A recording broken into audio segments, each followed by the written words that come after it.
Yeah, so yeah, some funny title. So yeah, my lectures are going to be basically about some analysis, some analytical aspects of translation flows.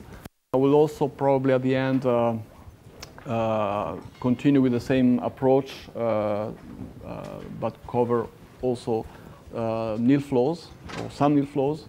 I'm not sure how we're going to do that, but depending on time. So the main actors are going to be, for now, translation surfaces.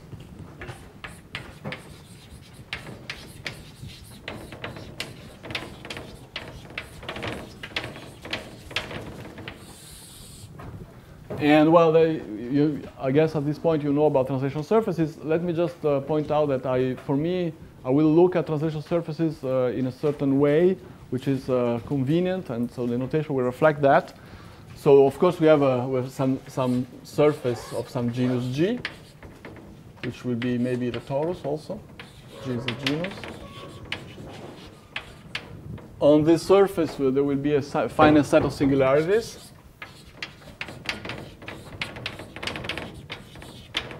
And this translation structure will be given, I will think of it on the complement as being a pair of vector fields. So x and y, x, y are translation vector fields. And you can think of them like x is the horizontal flow, so in coordinates, away in coordinate at p, around p that does not belong to the singular set. You can think of them as ddx and ddy. And of course, the point is that the x and y are going to be singular at points of p. And basically, they blow up polynomially. So if you use a smooth chart, they will blow up polynomially. For instance, p. So the translation structure can be represented by an automorphic differential. So the translation structure is the same as some h, holomorphic one form.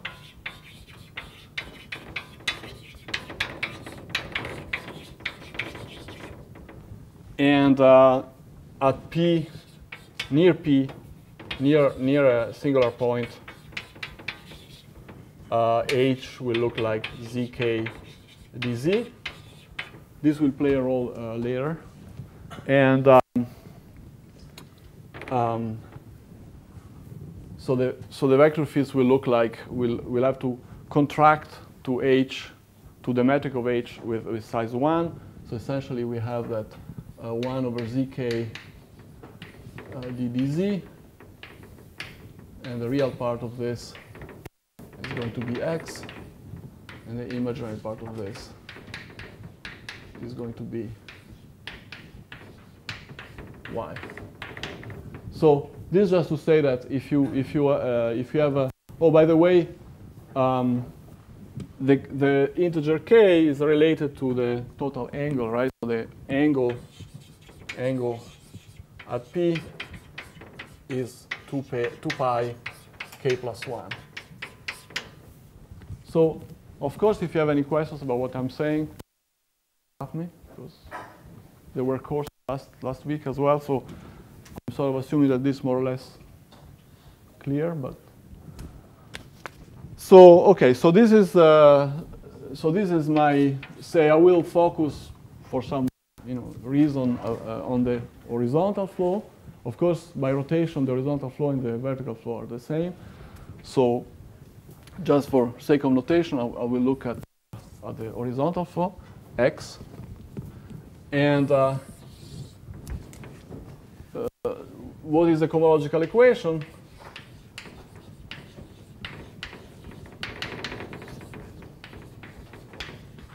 the cohomological equation for x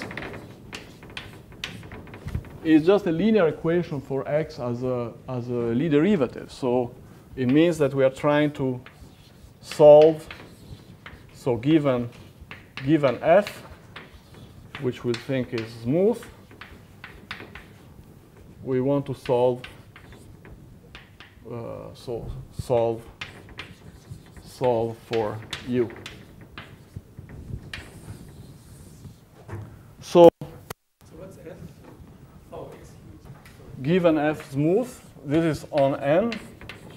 Well, smooth on n is a little tricky, right? Because m are singularities. So there will be a notion of smoothness which is appropriate for this problem, which I will say later. For now, you can think of this as, if you want to be safe, think of this as being, say, C0 infinity on the complement of singularities. This is a safe space where we can hope to actually solve this. Okay, so why do we want to solve this? Why do we want to solve a cohomological equation? So let me just tell you some motivation before I go into the case of the torus. I will do the case of the torus, and then I will come back to the higher genus case. So, Giovanni, can you the notation? So what is the 0 and C0? You have C0 and yes, C0 infinity on the complement of the singularity set is the function which are infinitely smooth and with compact support. Away from the, yeah. So I don't want that's the easiest class which is I mean the reasonable class where to consider this problem. If the function is supported on the singular on the sigma, then it becomes trickier. So something has to be said. So that's the problem. So why do I want to solve this? Well, there are several motivations. And the motivations are going to be perhaps clearer when I discuss the case of the torus. The motivations are the following. Motivation number one, well, you probably heard many times that these flows are uniquely ergodic. So we may want to know the speed of ergodicity.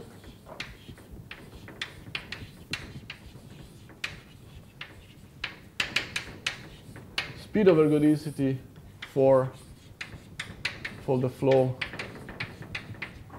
of x on m. Now, what it has to do with the speed of ergodicity? Well, there is an obvious observation that if xu is equal to f and u is bounded, then the ergodic integral of f along the flow of x, so the flow of x, I'm going to denote it by phi xt, little phi. Then if I do this integral, I will well, f is supposed to be a derivative, so I'm integrating a derivative, so no surprise, this is going to be, it's going to give this, and so it is bounded. So by the way, a function which is of this form is called often a coboundary. So f is called a coboundary.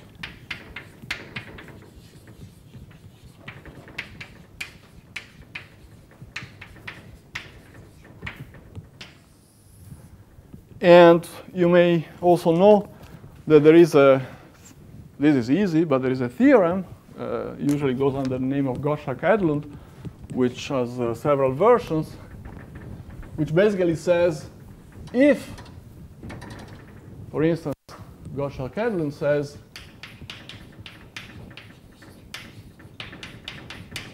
let me do one version of this, then maybe I will do the version which is probably slightly less known, I'm not sure. So if the sup of the L2 norm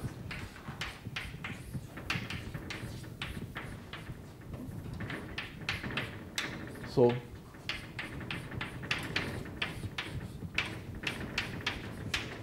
well, That's an abstract statement, but it works here. So here I put the area. So there is an area on the translation surface. There is an area. So if this soup over T positive is finite, then there exists U belonging to L2, a solution. So this is one motivation. Well, it goes a bit beyond this, but to go beyond this, we need the key word that was pronounced by John Smiley this morning, renormalization. So in absence of renormalization, we cannot go much farther than this. But this is already one motivation. It's not my main motivation today, so there is the motivation I'm going to focus on is Ruelle resonances. But Ruelle resonances are not for the flow, or not for X, but rather for a map on the surface. So here we have the following interplay. There is a weakly chaotic dynamics, which is a translation flow. And then there is a fast hyperbolic dynamics, which is the dynamics of renormalization, which in this case operates directly on the surface, not just on the moduli space. Oh, I see. So let me say something about Ruelle resonances. Can you just say what is meant by speed of ergodicity? Yes, speed of ergodicity means can we have an error in the ergodic theorem? For instance, yes. For instance, in this case, we certainly have that the average is going to converge to 0, right? So the ergodic average. So yeah, let me just erase Ruelle resonances and let it for the next. Bounded in what sense? Like uniformly in T and X? Bounded means L infinity, say L infinity M, but you can ask L2 M. So depending on what notion of boundedness you have here, you will have a control on the integral. So whatever you have on U, you have on this integral. So bounded may mean L infinity, in which case you have an infinity bound. It may mean it belongs to L2, in which case you have an L2 bound, and so on. I mean, there is no T in U, right? U is a function that only depends on F, right? So given F, if it happens that F is actually derivative of a U, and if it happens that the U is, you know something about the U, like it's bounded in the L infinity sense or in L2 sense, then you know the ergodic integrals are going to be bounded. This is some kind of a, say, Denjoy-Koxma kind of situation. But what is speed of ergodicity? Well, we know that 1 over T integral from 0 to T of F composed with phi Tx dt, this converges to the average of the function with respect to area. Moreover, for all x's, right?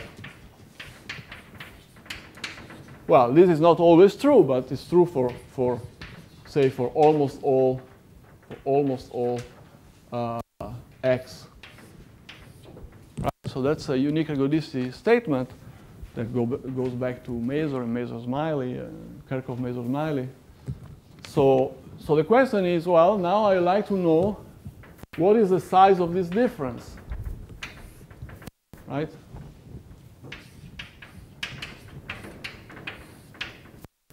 And what I'm remarking here is simply the fact that if F happens to be a coboundary, then the size of this difference is as small as possible. The integral is 0 because F is a derivative, so its integral is going to be 0. And so this term is 0, and this term is bounded like 1 over T. So for coboundaries,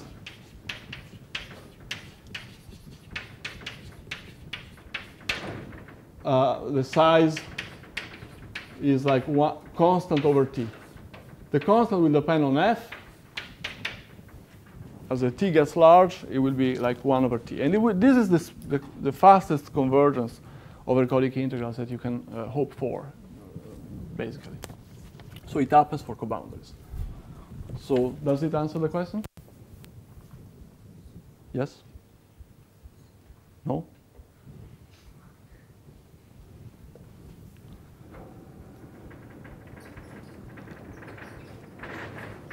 The size of the difference is just bounded. Excuse me? Yes? Oh, okay. Yeah, so I'm just trying to say that if you want to know, generally speaking, if you want to know how the ergodic integrals are converging to their mean, you have to deal with what functions, and you want to distinguish different functions, you have to deal with what functions are actually derivatives. And for the functions which are derivatives, the convergence is especially fast. Vice versa, if the convergence is especially fast in the sense that the supremum of the integrals is bounded, then there is a solution. So this is the role of coboundaries in ergodic integrals. But the integral should be infinite. You divide it by t. Well, yeah, there are two formulations there, right? One is, well, that's the traditional way. So one is, for the Gauss-Schacke-Edlund, I have to ask the sup over t of the integrals. It's uniform, and then I take the L2 norm over the point. This should be bounded uniformly with respect to t. For the speed of ergodic integral, ergodic averages, I just normalize by dividing by t. I could just not do it, but then I wouldn't have convergence to 0. I will have some kind of bound. I mean, it's just dividing by t or not dividing by t. In this case, the speed is 1 or 1 over t. This is written here. For coboundaries, the size is 1 over t, so roughly 1 over t, so the speed is 1 over t. Exactly. Yes. And that's the best speed, the fastest. So, okay. Why is that fastest? Well, because if you have a coboundary, you see what you have, right? The integral is going to be a function that depends on where your dynamics is on the space and what value has u on that point. So there is nothing to be gained. I mean, it will be some kind of oscillating bounded function that depends on the values of the function u. So in fact, you have the formula is here. So what better can you do? I mean, you will have u evaluated over the flow. And that's some kind of a oscillating function. If u is bounded, it will be a bounded oscillating function. Okay, so in order to go to Ruelle resonances, I have to introduce pseudo-Anosov.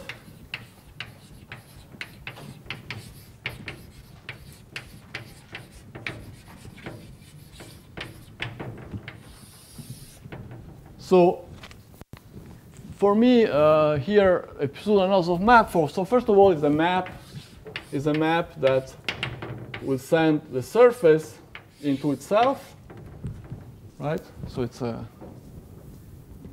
it's linear in coordinates, in translation coordinates.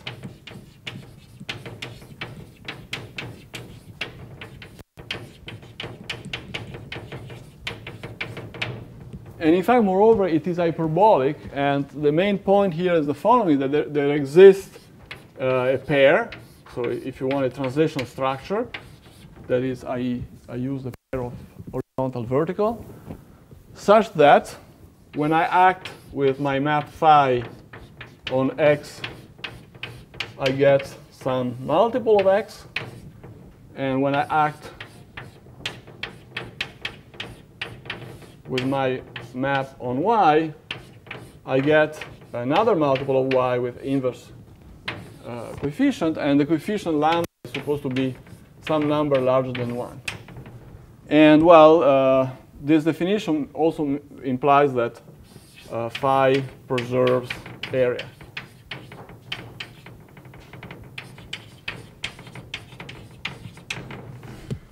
So I'm not sure I should construct some of this for you. Maybe I won't do it right now. So there are plenty of examples, and it's not hard to construct them. I think the easiest, maybe you've seen it already, but the simplest construction that I know of is basically to take a translation surface which is square-tiled. So there will be horizontal cylinders and vertical cylinders. And then basically you use a couple of matrices, so define your map by a couple of matrices that are identity on the boundary. So for instance, in this case, I guess this linear action will twist the horizontal cylinders in a way that it is identity on the boundaries. And one can do the same for the vertical cylinders. So in this case, probably I should use, and there are experts in the audience, so they can correct me if I'm wrong. So I think the important thing is that the cylinders be commensurable, and we can use composition of two such matrices is going to be hyperbolic. So if I take the product, so these matrices can be seen to act actually on the surface. Well, here I use trivial identification. It's just a cartoon explanation. So if I consider the product of these two, then I will get a map which is linear, which glues well through the identifications, and which is linear in coordinates. And one can check that it has hyperbolic behavior. So there is this picture. And another way to think of them is to construct them is to, in a more abstract way. So this is going to be phi. More abstractly,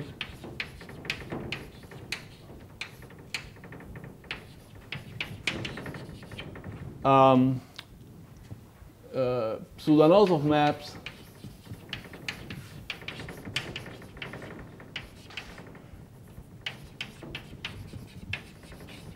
come from periodic orbits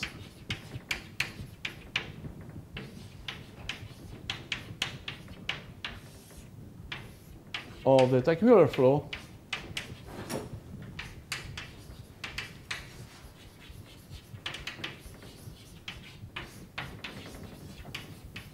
So there is a renormalization flow that was mentioned also this morning by John Smiley.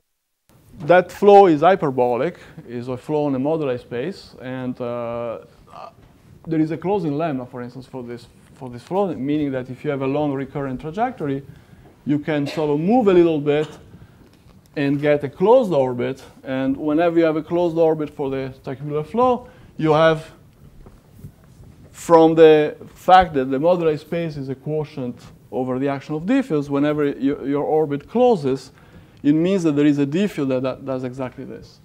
So periodic orbits of the Teichmueller flow are closely connected to these maps.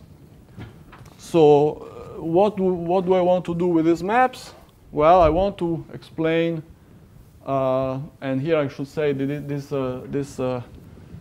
this is motivated by recent work of Faure, Gouezel and Lanneau describes, well, let me put it in this way, describes mixing properties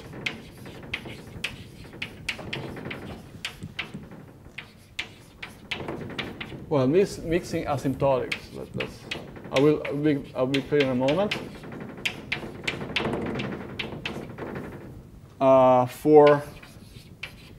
For such maps.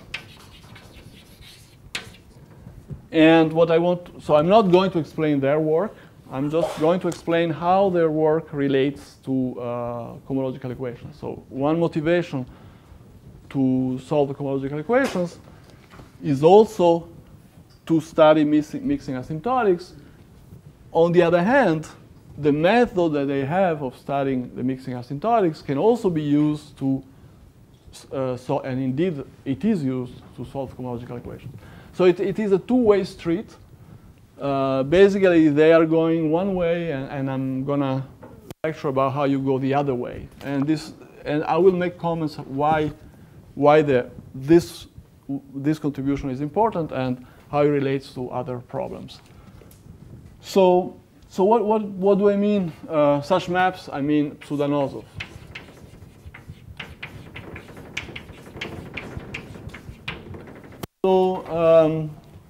So what do I mean by mixing asymptotic? So mixing means that if I take, if I take two functions fg on M, say in L2 of M area, then and I act with a map phi, and I compose one of the functions with a map phi, and then I take the L2 inner product. So this is called correlation.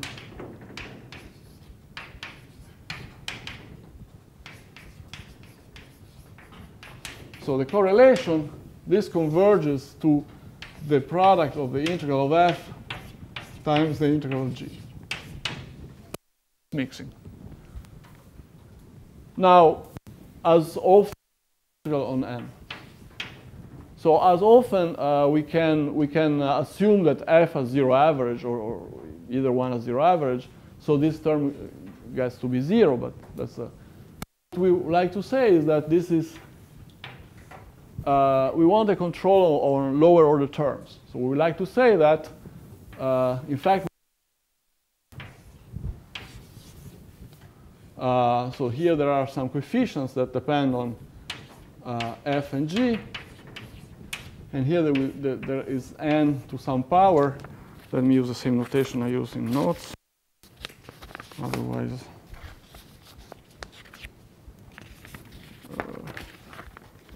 where's my first page?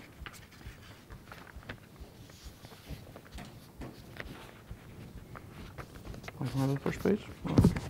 Well, it doesn't matter.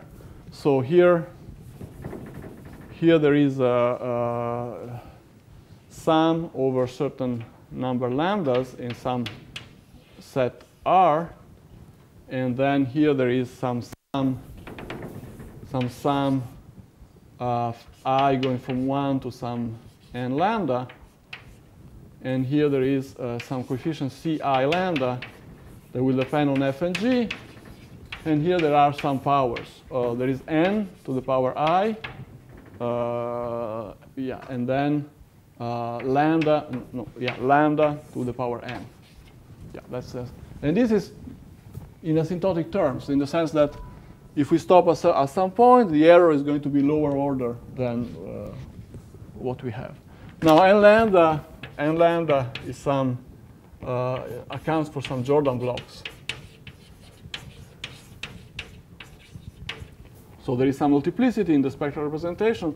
You should think of this as being a large matrix. And I cannot use lambda here because I use lambda for dilation factor.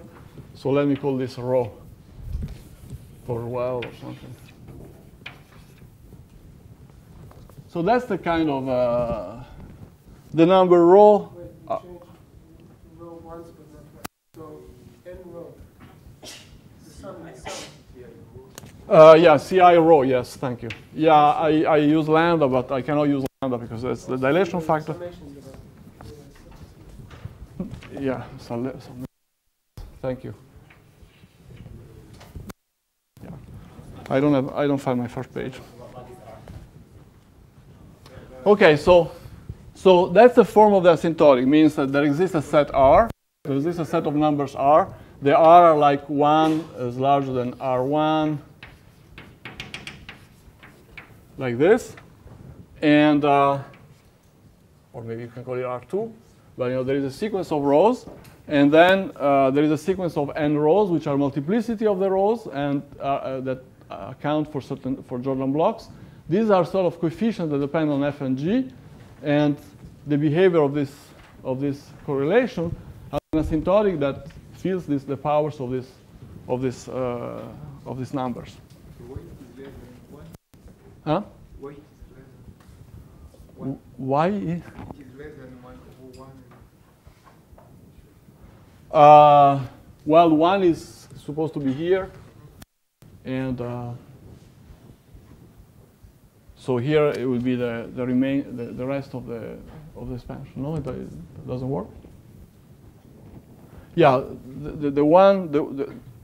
you can say that there is an exponent rho equal to 1, which is in the leading term, and then the rest of the expansion looks like that. But maybe this is not for in L2, not for FG.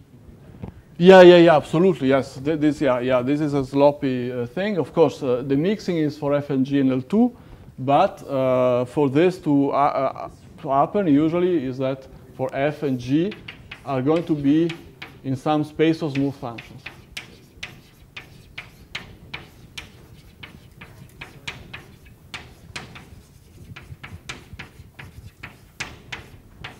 And what is the space of smooth functions? Usually, the game here is that if we want the asymptotics to be more and more precise, you have to take more and more derivatives. This is one aspect. So the space of smooth functions becomes smaller and smaller as you want the asymptotic to become more and more precise.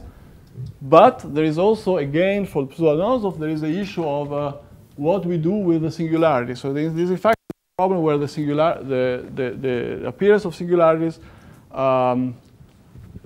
creates the need for a specific space of smooth functions, so specific conditions on the smooth functions are the singularities. So can you please say again what is the definition of asymptotic?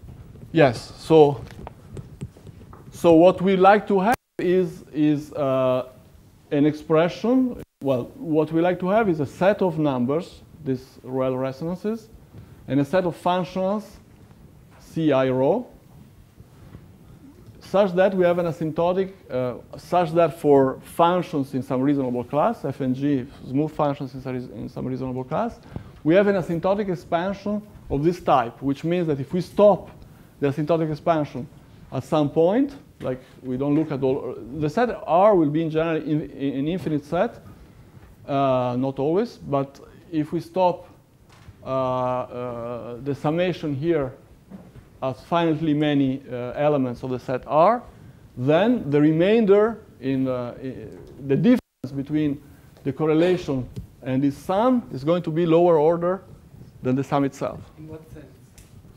Well, in the sense, for instance, that it will behave like a power of a smaller row, a row which is slightly smaller of all the rows in the expansion. So you can state it like this. So say there is a sum here, j, from 1 to capital L or capital R. And then here we have a row j, right? And then the error. So here is row j, here is row j, and here is n row j. And now the error will be big O of rho R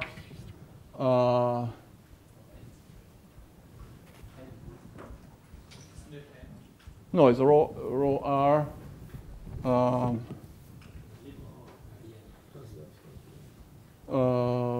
well, something slightly smaller. So some rho prime to the n to the n, where for some rho prime R less than rho R.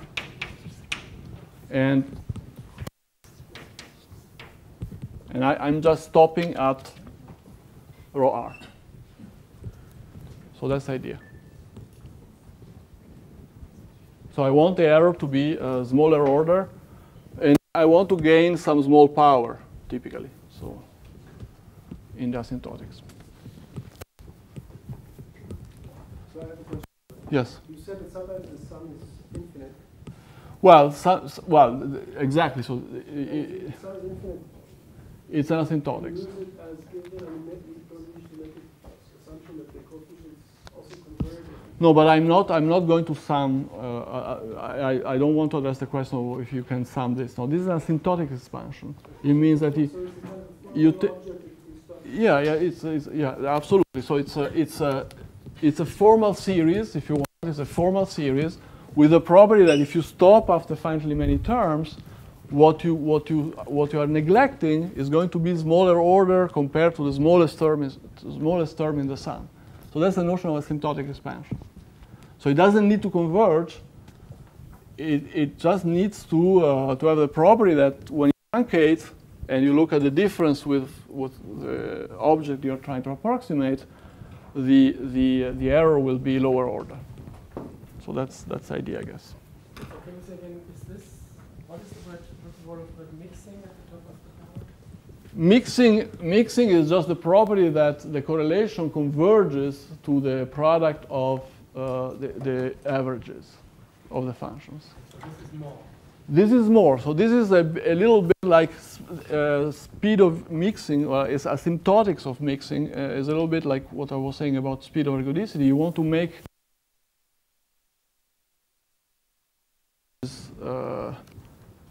ergodic theoretic. In ergodic theory, you want to know if systems are mixing, but here you want to make it more precise, and you want to know exactly how this convergence is taking place. The claims up there, for mixing, F and G are just L2 because mixing, essentially, you can extend mixing by continuity. So you can. Something like this will require. But this asymptotic will require F and G in some space of smooth functions, which will be determined by the method you use. I mean, and I can anticipate that in this case, as I said, there will be issue about singularities. Okay, so my goal would be basically to, I cannot do this, so let me just put a statement.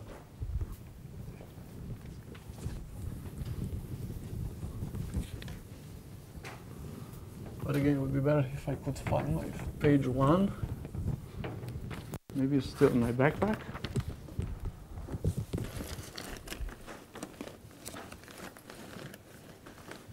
Because the notation, okay, I don't find it, it doesn't matter. Okay, so the theorem, yes. So the Ruelle resonances are these linear functions CI rho, right? Well, the Ruelle resonances are the numbers, and I guess the functionals are called, but yeah, I'm not an expert of this. I guess the functionals are called Ruelle eigenstates, but not really. But are you also somehow? I would call them. You want to assume somehow that as linear functionals they have some boundedness properties? No. Well, I mean, they have to be bounded. For F and G smooth enough, they have to be numbers, right? These are numbers. No, but in terms of the Sobolev norm or something, or the F and G, well, yeah, they will have properties of this type. Yeah, I'm not sure that I want to assume, but they have to be for F and G for general definition. For F and G smooth, they have to be numbers. So these are numbers.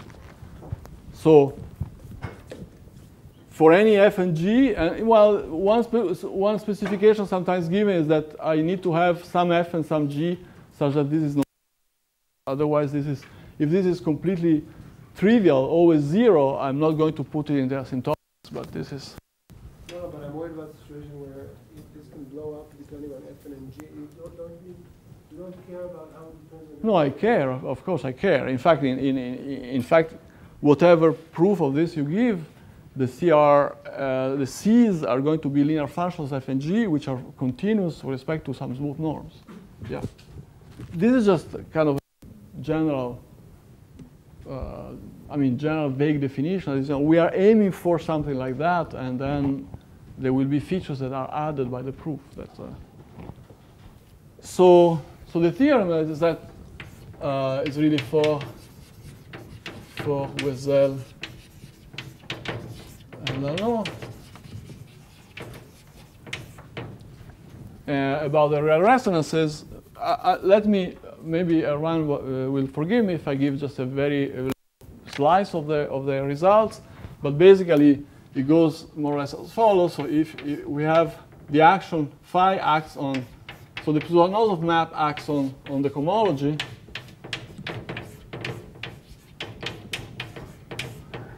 And so the spectrum of the cohomology will be lambda, and then there will be mu2,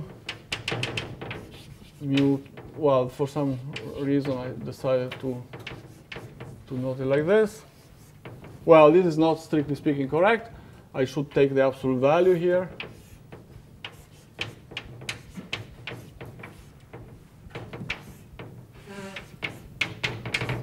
So lambda is the dilation factor. Remember that phi star x is lambda x, and phi star y is lambda minus 1y. So these are the properties. And so we are assuming that, well, there is this action, and we have, say, eigenvalues on the cohomology, and then the set of Ruelle resonances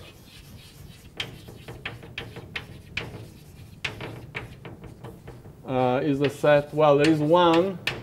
One is really, in my expansion here, is really responsible for the leading term. And then there are all the numbers of the form mu I divided by lambda j. And here, let's see, I goes from 2 to g minus 1. And j goes from 1. Well, j is an integer larger than 1. So these numbers can be described in terms of these eigenvalues and also of this expanding factor. So yes, and moreover,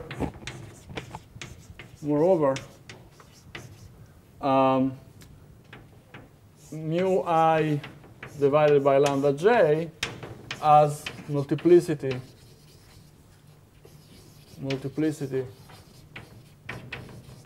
exactly j. So for every I, so that's the roughest part. And then, of course, the point is that you have an asymptotics like this for certain space of move functions that I'm not telling you yet what it is. The mu I are the eigenvalues of phi? Yeah, the mu I are the these are the eigenvalues of phi. And since this is really kind of a I mean, I'm not going to go in all details of this. There are some technical details and difficult issues. So let me also assume here that, although this is not in the theorem, I will assume, for simplicity, that the modulus of the mu I is different from 1.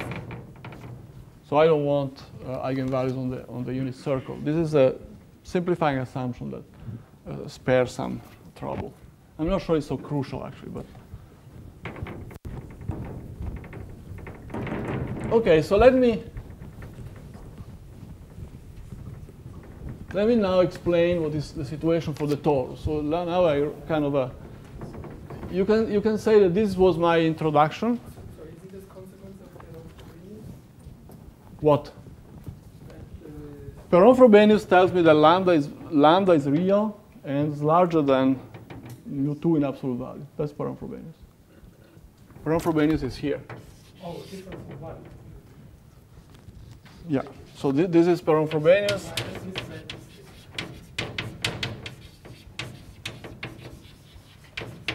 And R1, please, if I say something stupid, you correct me, because for me it's a bit tentative. So I got your paper not long ago, and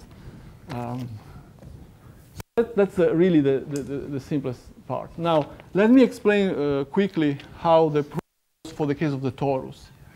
And then okay.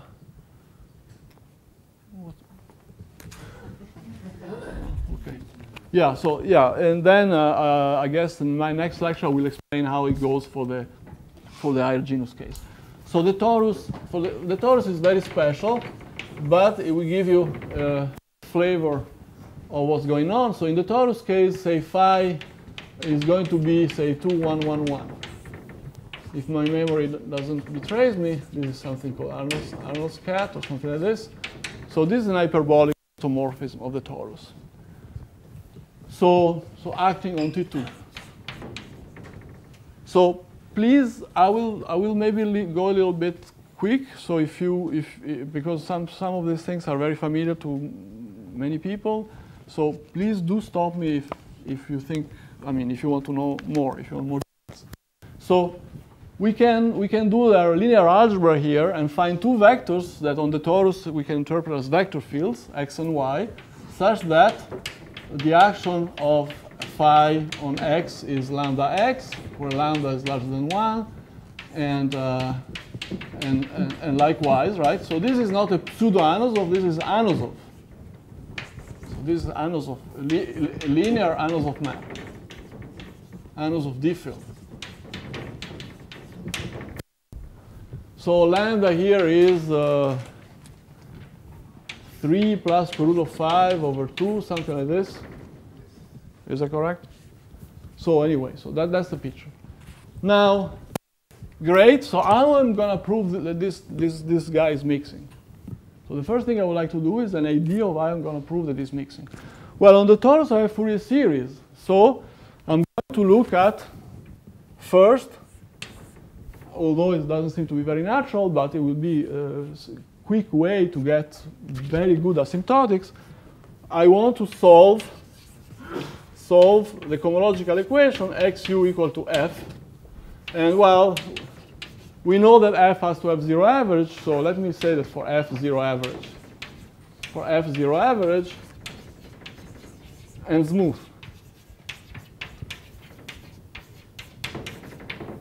Well, so how I do that? Well, as I said, I use Fourier series, and I use the fact that, in fact, I can solve a cohomological equation by Fourier series for any suitable x.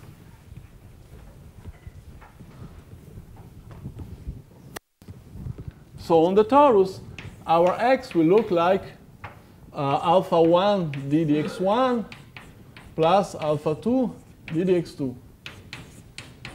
Where alpha 1, alpha 2 is some, well, it's basically the eigenvector x, if you want, in coordinates. So alpha 1, alpha 2 are just the coordinates of x. And I can expand u into Fourier series. So n here is a z2. Well, maybe I don't know, call it n. Little m is z2.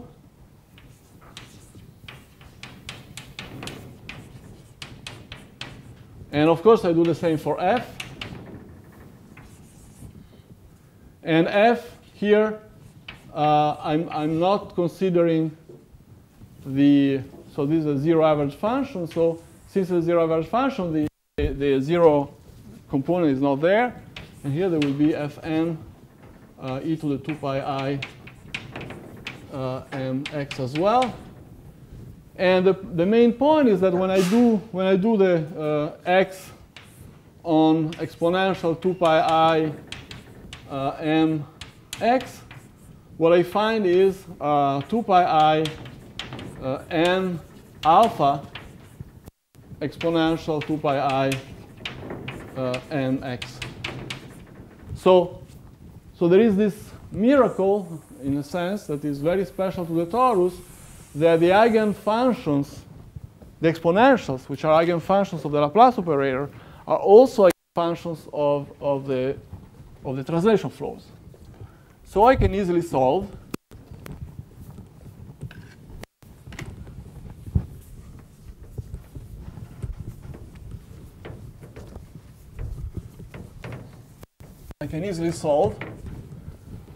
provided provided that I have some control. You see, M alpha is what is called a small divisor. So let's just write the formal solution first. The formal solution will be UM is going to be equal to Fn divided by e to the 2 pi I M alpha minus 1, right? Nope. No, this is not what I want. This is for the translations. Just 2 pi I M alpha. So that's the formula.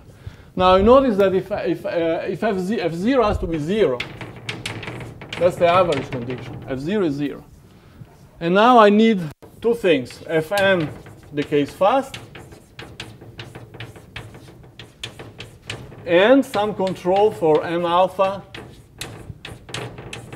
in terms of how large I am. So here's like 1 plus gamma, and this. So here I need that there exists. So there exists a constant, and there exists some gamma, such that this is true. So this is called the Diophantine condition.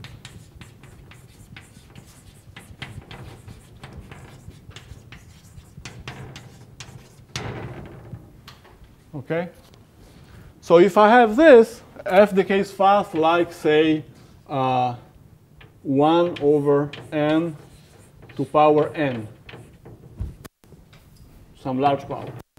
Now this can be made precise. I can say, well, I will say something, I guess, in the next lecture. So if f is smooth enough, then it's not hard to see that the Fourier coefficients are going to decay fast, and they will beat the small divisor coming from this term here. So here is just absolute value. And so the series, Fourier series with these coefficients will be summable, because this decays fast, then how small the small divisor becomes. Okay, so the solution is going to be the summation of these coefficients. So u is going to be the summation of these coefficients. Here e to the 2 pi I and x. Okay?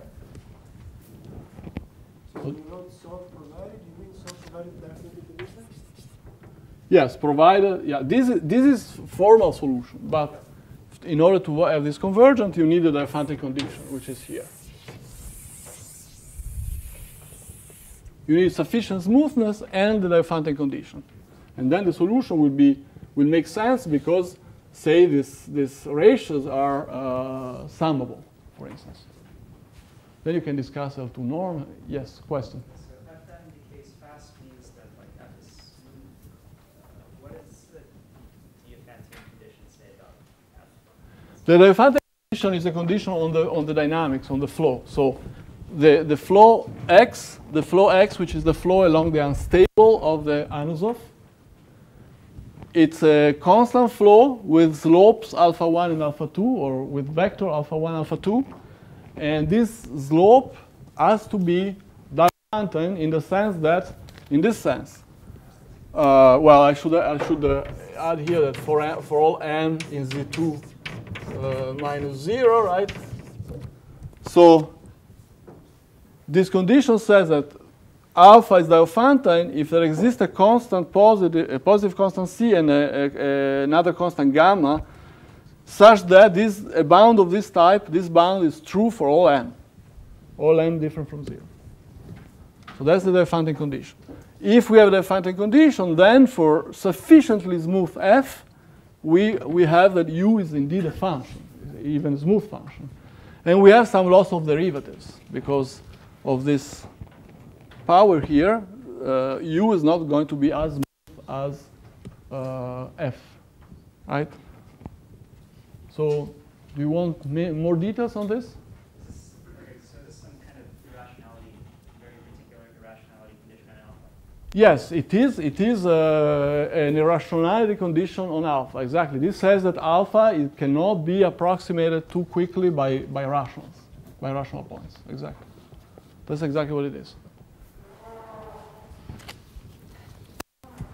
So, for example, here for this lambda, is it the value of conditions fulfilled? Yeah, that's exactly the next step. Now, for the Anosov case, it's a linear algebra problem. What is lambda? What are alpha 1 and alpha 2? Well, the main point is that in the Anosov case,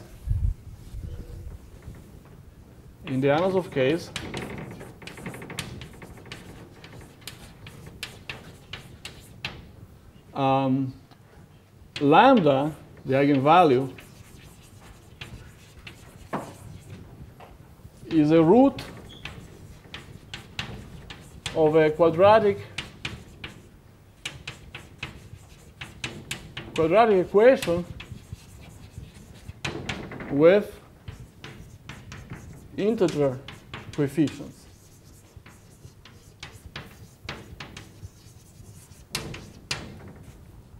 So it's an exercise to show that a root of a quadratic equation with integer coefficient indeed satisfies a condition of this type, well, in one dimension.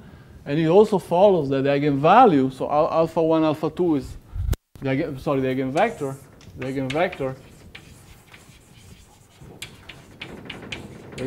alpha 1, alpha 2 is Diophantine.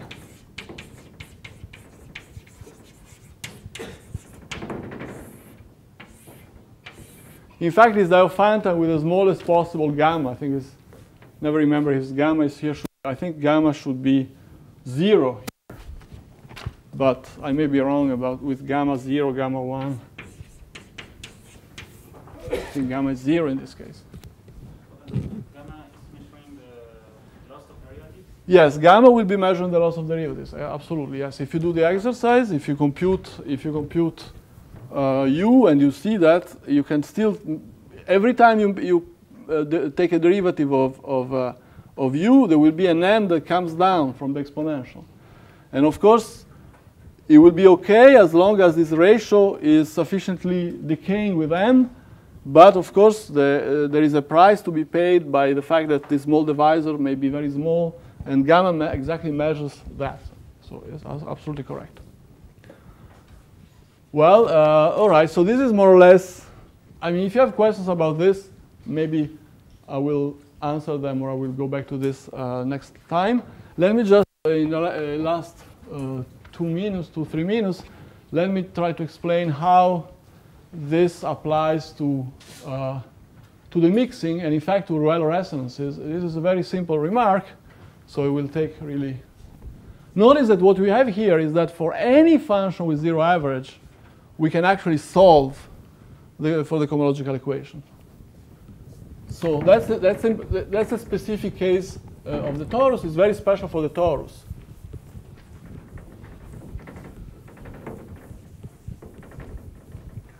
So basically what we need to investigate are the so-called iterated coboundaries.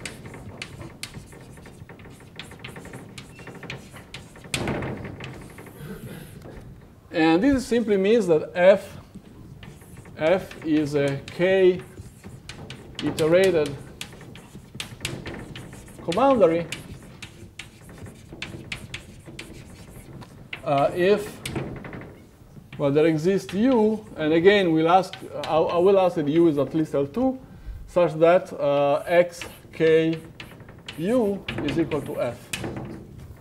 So of course I'm just changing here is that k can be an integer arbitrarily large. So for k equal to 1, I get coboundaries. And now the point is that, so if I look at the for k iterated coboundaries, or for f a k iterated coboundary, correlations decay as lambda to the minus k. This is immediate.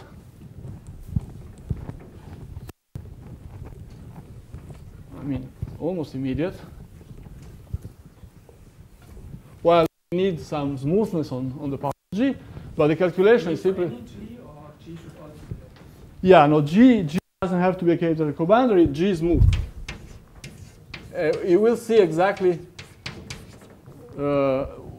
what comes from the calculation. So what I want to do here is that, okay, I want to do x, k, u composed with phi n,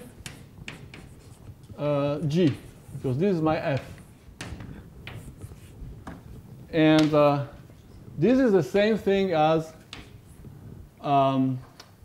x, k of phi n of u composed with phi n. Here I have to put lambda to the minus kn. I'm sorry, here I should put an n maybe, because that's so that's simply because phi expands x, so I have to when I commute phi the diffeomorphism and x, that's exactly what happens. And then I have to use integration by parts to write this as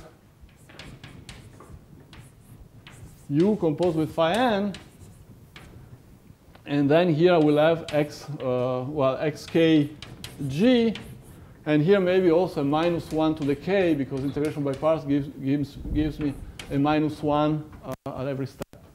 Now this term here is bounded, since u is in L2 and phi preserves the area. So this is bounded, well, this term is bounded by, let me write it here, is bounded by the L2 norm of u times the L2 norm of xkg.